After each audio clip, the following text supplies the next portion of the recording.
Ini adalah sebuah pembunuhan pada jarak terjauh. Si pembunuh menggunakan peluru penusuk baja untuk menembak target yang berjarak 100.000 meter. Dia menggunakan teropong untuk melihat ke kejauhan.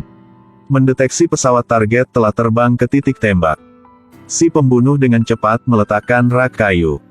Kemudian mulai memasang senjata. Menetapkan pegangan senjata. Memasang peredam suara senjata. Kemudian tambahkan lensa teleskop untuk membidik dengan tepat. Sebuah senapan sniper dari jarak super jauh telah selesai. Karena kekuatan luar biasa dari peluru penusuk baja. Untuk keamanan, si pembunuh mengeluarkan pistol paku keling untuk mempertetapkan rak senjata di tanah. Lalu dia masukkan peluru penusuk baja ke laras. Lakukan estimasi manual dengan tangannya. Kecepatan angin, arah angin, hambatan udara. Kemudian si pembunuh dengan hati-hati menyesuaikan fokusnya melalui teleskop yang membidik target dengan tepat. Berdasarkan jarak terbang peluru, dia menghitung waktu untuk mundur. Ketika si pembunuh melihat target akan turun dari pesawat, dia dengan tegas melepaskan tembakan. Peluru menembus langit, yang terbang ke sasaran dengan kecepatan supersonik. Target masih tidak menyadari bahaya yang mendekat. Peluru itu menembus tubuh pengawal dan si target. Pada saat yang sama buat lubang besar di bagian belakang pesawat. Orang-orang di sekitar sangat ketakutan. Dan dengan cepat bersembunyi di belakang mobil. Si pembunuh merasa sangat puas dengan akurasi dan kekuatan senjatanya. Dia segera mengeluarkan peluru lain. Dan membidik sang pengawal yang berdiri di sebelahnya. Lalu dengan cepat melepaskan tembakan. Yang membuatnya jatuh di tempat. Yang sisa-sisa dengan hati-hati mengamati. Dan menemukan ruangan di kejauhan memiliki reflektor. Andi baru saja mengidentifikasi lokasi si pembunuh. Dan segera berlari ke ruangan itu. Si pembunuh menyesuaikan fokus yang membidik tepat padanya. Yang menyebabkan Andi harus berlari untuk hidup atau mati. Untuk melarikan diri dari pengejaran si pembunuh. Ini membuat si pembunuh sangat marah. Sekali lagi, dia memasukkan peluru penusuk baja ke dalam laras dan membidik target. Tapi waktu untuk mundur telah tiba. Si pembunuh dengan cepat memundurkan pelurunya. Lalu mengumpulkan barang-barang dan bersiap untuk pergi. Saat ini polisi patroli menemukannya. Dia menyuruhnya cepat meletakkan senjata di tangannya. Tapi dia tetap tenang. Mengatakan bahwa dirinya adalah FBI. Yang sedang dalam misi rahasia. Sang polisi setengah percaya dan setengah curiga. Menyuruhnya menunjukkan surat pemastian hal itu. Sementara dia tidak waspada. Si pembunuh mengeluarkan senjatanya. Dan menembaknya 2 kali berturut-turut. Pada saat ini, Andi sudah menyeberang jalan. Dia menggunakan truk sebagai persembunyian. Dan kemudian berlari ke gedung yang mencurigakan itu dengan nyawanya. Andi segera naik ke loteng. Tetapi menemukan seorang polisi telah meninggal.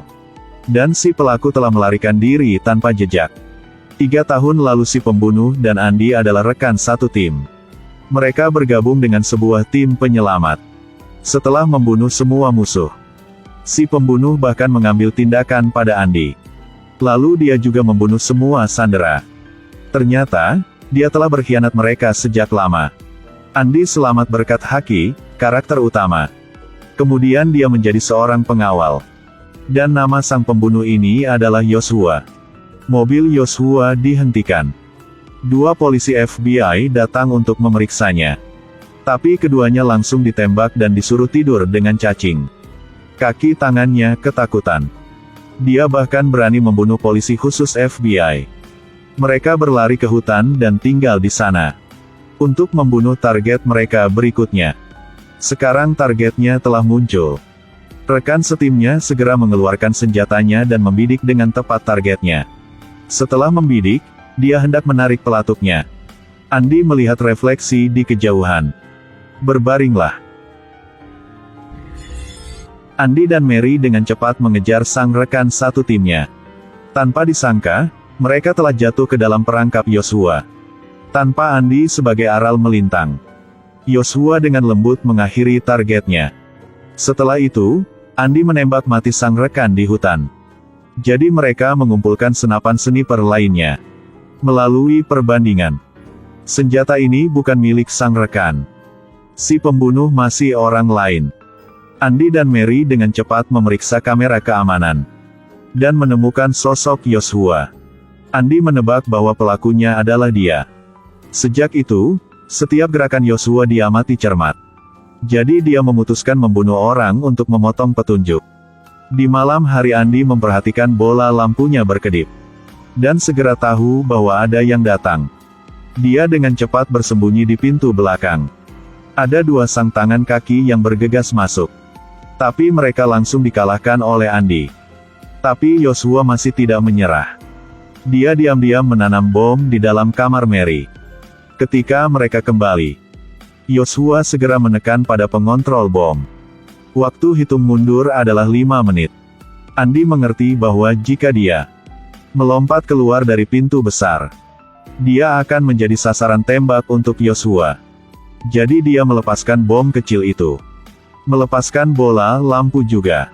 Kemudian menghubungkan bom itu ke daya listrik. Kemudian letakkan kulkas di atas bom itu. Akhirnya dia menyalakan sakelar yang mengaktifkan bahan peledak. Pada saat ini, hitungan mundur Yosua masih hingga 50 detik. Andi dengan cepat mengeluarkan kulkas. Lalu masuk ke gua yang baru saja dibuat oleh ledakan. Dari sana keduanya berhasil melarikan diri. Sekarang hitungan mundur selesai. Rumah itu langsung meledak. Yosua berpikir Andi dan Mary harus tidur dengan cacing mulai sekarang. Jadi dia tersenyum puas dan pergi. Di sisi ini, Andi dengan cepat mengambil senapan sniper. Masukkan peluru penusuk baja. Dan membidik dengan akurat di mobil Yosua. Lalu dengan cepat menarik pelatuknya. Peluru menembus kepala Yosua.